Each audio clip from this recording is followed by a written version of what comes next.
Bonjour à vous et bienvenue dans ce nouveau podcast que j'ai intitulé Le sens des maladies. Et si nos maladies, et si les maladies étaient nos amis? La médecine allopathique, qui a fait des progrès considérables depuis qu'elle existe, peine encore à prendre en compte, malgré tout, le fait que tout est énergie et que les énergies circulent. Nos émotions sont des énergies, elles circulent dans notre corps, elles ont un impact sur notre corps et sur nos organes. L'étudiant, par exemple, qui a peur d'aller à un examen, va avoir mal au ventre. Sa peur se localise de manière précise dans son corps. Or, la médecine occidentale, la médecine de nos sociétés occidentales, nous a surtout appris à lutter contre la maladie, à la combattre. On s'est souvent On s'est longtemps contenté d'effacer le signe que le corps nous envoyait, en s'attachant juste aux symptômes, au virus, à la bactérie ou à la cellule maligne. Mais l'organique, ça n'est pas tout, loin de là. Donc heureusement, aujourd'hui, les gens s'intéressent de plus en plus à ce que la maladie vient nous dire d'un mal-être psychique.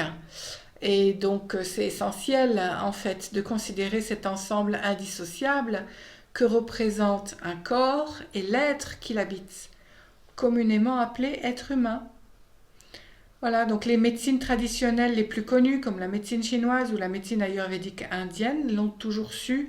Elles ont toujours traité l'ensemble, en sachant très bien qu'une personne heureuse et qui prend la vie du bon côté est en principe dotée d'une très bonne santé, alors qu'une personne stressée tombe souvent malade. Il y a donc un terrain produisant du stress qui est à traiter.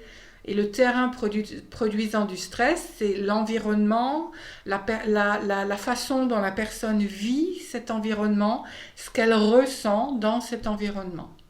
Donc il y a vraiment besoin d'une vision plus complète de l'être humain au jour d'aujourd'hui. Même si beaucoup pensent encore que quand on est malade, il suffit de prendre le bon médicament et qu'à partir de là, tout va bien.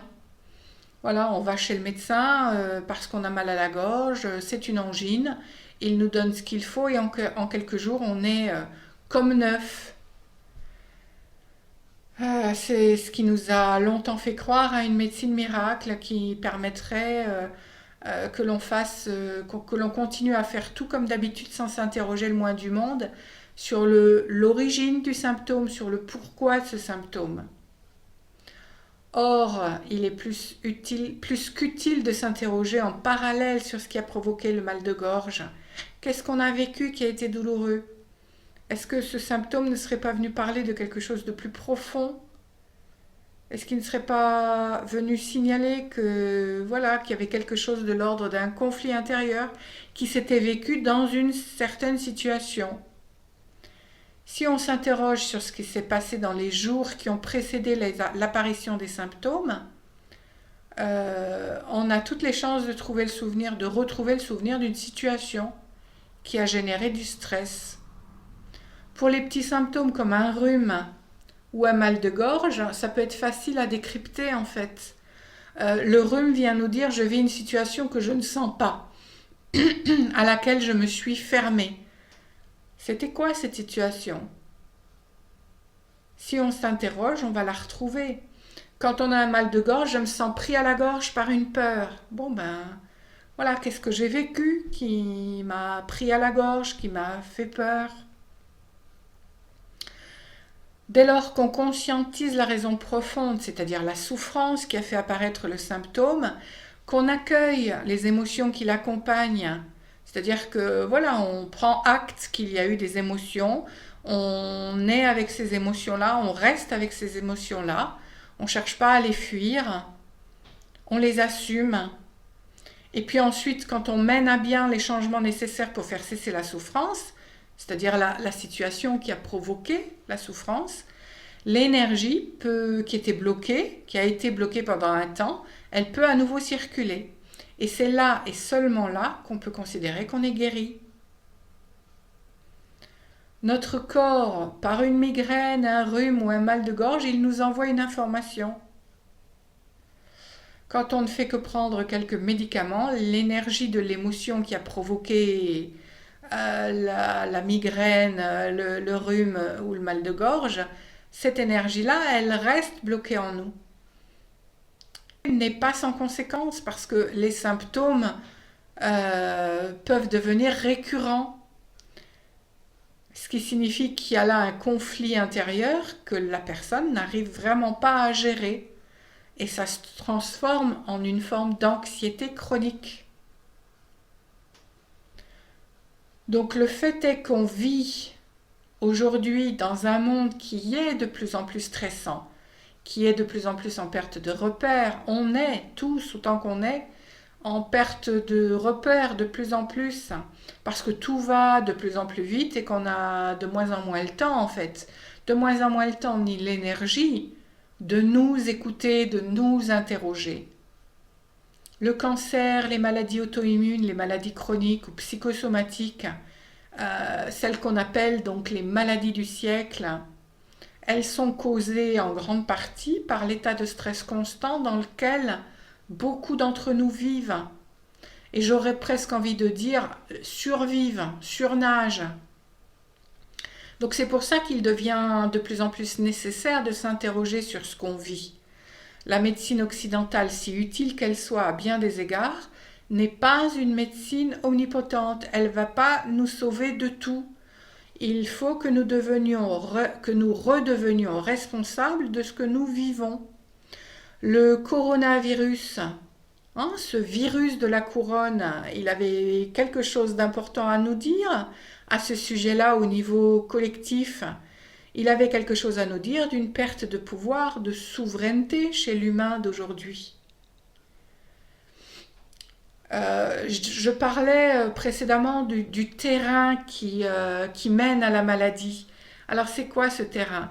C'est un environnement, qu'il soit familial, professionnel ou sociétal, qui produit du stress. Et dans cet environnement-là, les émotions, elles ne peuvent pas être exprimées. Ce qui est ressenti est refoulé, soit parce que c'est interdit et qu'il y a menace de sanctions. Dans le milieu professionnel, souvent c'est le cas, on ne peut pas aller dire à notre patron « vous me stressez ». Voilà, parce qu'on risque d'être sanctionné par un licenciement. Dans notre éducation, il y a plein de choses qu'on estime qui ne se font pas. Donc l'éducation peut nous avoir mené à une forme d'impossibilité à exprimer nos émotions à l'âge adulte. Et quand le stress dure et qu'il ne semble pas y avoir de solution, la seule porte de sortie, ça devient notre corps. C'est lui qui va exprimer ce qui a été refoulé. Alors, ce qu'il est bien de savoir, c'est qu'il ne va pas le faire n'importe comment.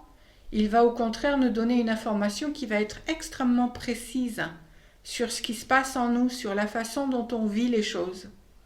Et c'est ça qui est formidable.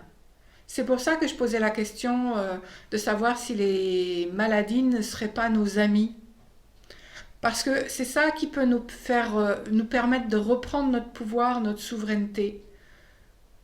Aujourd'hui, par exemple, plus ou moins tout le monde sait que la colère, ça va toucher le foie, ou qu'un événement qui n'a pas été digéré va enflammer l'estomac. C'est très bien. Et à partir de là, il y a moult choses à faire et moult solutions à trouver.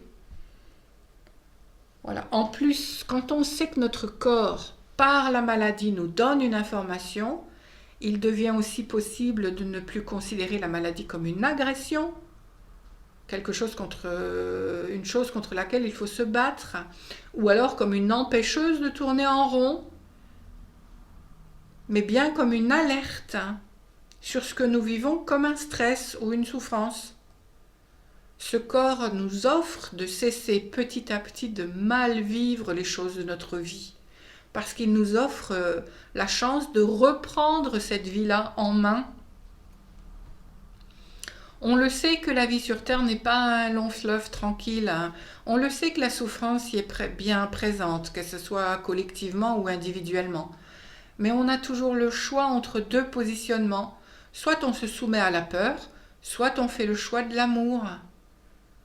Si on se soumet à la peur parce qu'on redoute de souffrir, on est en lutte. On combat, on est en lutte et en combat contre la vie. On cherche à contrôler un maximum de choses.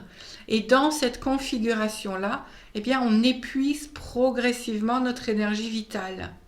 Et on prend ainsi le risque de tomber gravement malade un jour. Alors que l'amour, au contraire, il nous permet d'accepter, d'accueillir, et puis de nous ouvrir à une nouvelle dimension, une dimension qui est plus de l'ordre de la conscience. Cette conscience-là, elle nous guide pas à pas vers une vie différente, plus riche, plus savoureuse. Le choix de l'amour, il nous renforce aussi. Il accroît notre confiance, que ce soit en nous-mêmes ou en la vie. Et on le sait aujourd'hui, que la santé, c'est fondamentalement le résultat d'un alignement, l'alignement corps, âme, esprit.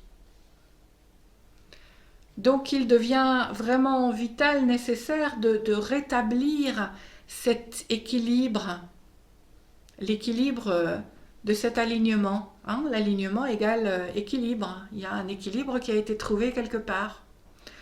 Donc l'Ayurveda ou la médecine chinoise, qui ont toujours pris l'être dans sa globalité, sont là pour rétablir l'équilibre. Et elles sont là pour rétablir l'équilibre avant même qu'il y ait maladie. Il y a longtemps en Chine, un médecin qui avait trop de patients était considéré comme un mauvais médecin. Il faisait peur parce que la médecine chinoise était une médecine préventive.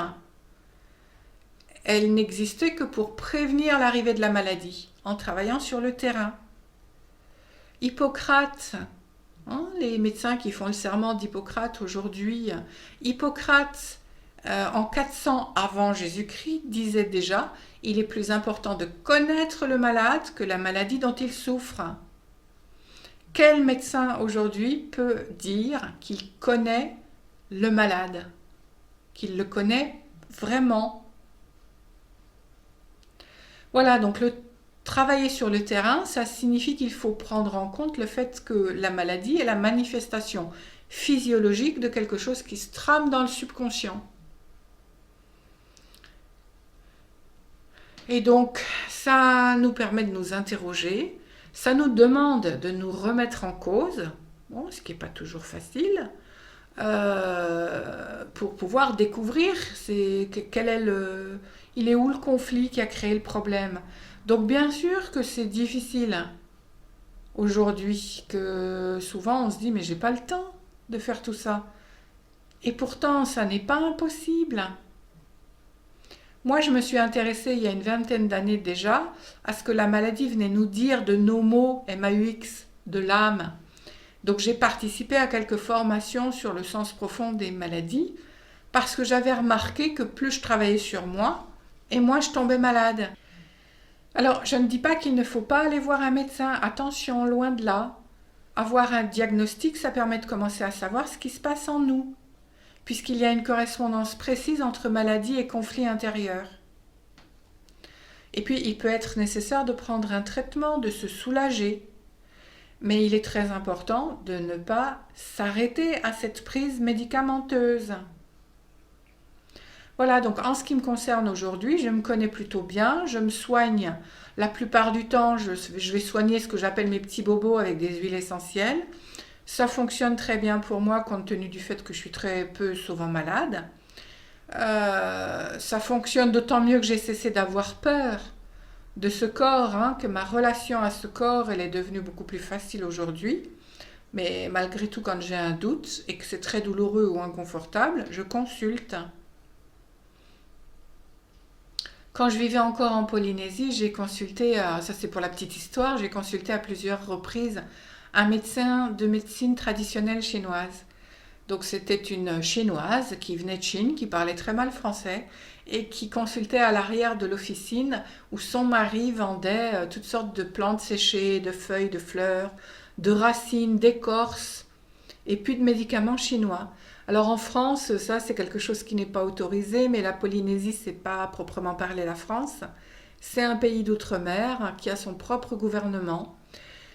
La majorité de la population locale a du sang chinois, donc la médecine chinoise a toute sa place là-bas et ça a créé une forme de tolérance à ce sujet-là, une tolérance qu'il n'y a pas en France. J'étais donc allée voir cette dame pour des problèmes de bleu, parce qu'un jour au travail, j'avais juste pris mon menton, je caressais mon menton entre mes doigts pendant que je réfléchissais à quelque chose. Et quand je suis allée aux toilettes, je me suis rendu compte que je m'étais fait des marques. Et puis les derniers temps, j'avais des bleus qui surgissaient un petit peu de partout sans que je me souvienne de m'être fait mal. Et donc cette dame-là m'a appris que lorsque les petits vaisseaux sanguins se fragilisent au point de se rompre aussi facilement, c'est qu'on vit une période d'anxiété importante. Or, à ce moment-là, j'avais un patron qui était vraiment très très tyrannique et que je le supportais de moins en moins. Donc en fait, j'étais au bord du craquage nerveux. Mais je ne m'étais pas encore avoué à quel point ce travail-là me rendait anxieuse et que je me sentais en quelque sorte piégée à ce poste-là. C'était un travail très intéressant et qui était bien rémunéré, donc je ne me voyais pas le quitter. Mais cette prise de conscience-là m'a permis de prendre la résolution de commencer à prospecter tranquillement pour un ailleurs meilleur, on va dire. Donc ça m'a apaisée et j'étais vraiment partie dans l'idée, j'avais cette intention de trouver autre chose, de travailler autrement, différemment, sans me sentir agressée et sans arriver avec la peur au ventre tous les matins. Eh bien, la solution parfaite est arrivée mais sans que j'ai grand-chose à faire. J'ai vraiment rien fait de spécial. J'ai juste été amenée à changer de service, tout simplement. On est venu me chercher pour changer de service. Et donc j'ai pu vivre encore pendant un moment dans cette entreprise, avoir ce travail qui me plaisait vraiment beaucoup, qui était bien rémunéré, mais ailleurs avec un autre chef. Donc c'était bien plus serein et bien plus joyeux. Voilà, donc quand on veut bien s'interroger sur l'alerte que notre corps nous donne, il peut y avoir des changements qui se produisent et ça peut se produire même sous forme de petits miracles comme ce que j'ai vécu moi. Parce que la vie nous soutient toujours dans nos bonnes résolutions et dans nos intentions positives. Voilà, donc nous habitons ce corps, il est un allié, et c'est vraiment comme ça qu'il faut le considérer comme un allié qui nous permet d'entendre nos conflits intérieurs. Chaque maladie a une signification qui est précise en plus. Donc aujourd'hui, j'ai toute une série, suite aux formations de décodage biologique que j'ai faites, j'ai toute une série de dictionnaires de décodage des maladies à la maison. Donc ils m'ont vraiment bien aidé à mieux comprendre ce que mon corps m'indiquait. Celui que j'utilise le plus aujourd'hui, y compris dans mes séances, quand on vient me parler d'un problème physiologique, c'est la clé vers l'autolibération de Christiane Berland.